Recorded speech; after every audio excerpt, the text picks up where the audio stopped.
বন্যায় ক্ষতিগ্রস্ত ও সুবিধা বঞ্চিত ১১০০ পরিবার পেলেন ১১,০০০ কেজি চাল। শনিবার ফেনী পাইলট উচ্চ বিদ্যালয় মাঠে আহার হবে সবার ঘরে এই স্লোগানে বিনামূল্যে খাদ্য বিতরণ করা হয়। প্রধান অতিথি উপস্থিত থেকে চাল বিতরণ করেন অতিরিক্ত জেলা প্রশাসক মঞ্জুরুল আহসান। পানি উঠে ঘরে আমি খাইতে টাইতে কষ্ট, আমি চাইলের জন্য আইছি। আমরা চাই সরকার আমাদের জন্য আরো ভালো ভালো কিছু করুক, সবার জন্য।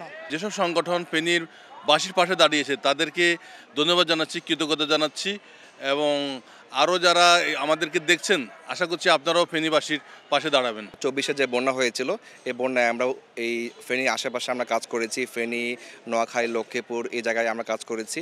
আমরা প্রায় সে সময় আলহামদুলিল্লাহ অনেক সাপোর্ট দিতে পেরেছি। সো আমরা ওই সময় সাপোর্ট দিতে গিয়ে আমরা দেখেছি এখানে অনেক মানুষ রয়েছে যারা কিনা এখনও দুঃখ কষ্টে রয়েছে, অনেকের বাড়ি এখন ঠিক নেই, অনেকের বাসার চাল নেই। তো আমরা প্ল্যান করেছি যে এই বন্যায় যারা আক্রান্ত হয়েছে, ক্ষতিগ্রস্ত হয়েছে এই সকল মানুষকে আমরা চাল দিব। তো এর ধারাবাহিকতায় আমরা প্ল্যান করেছি যে তাদেরকে আমরা ১ লক্ষ কেজি চাল দিব এই দক্ষিণাঞ্চলে। সো আমরা প্রথমে আমরা ফেনীকে আমরা বাছাই করে নিয়েছি। চাল বিতরণ কর্মসূচির আয়োজন করে স্বেচ্ছাসেবী সংগঠন মাস্তুল ফাউন্ডেশন। সময় সংবাদ, ফেনী।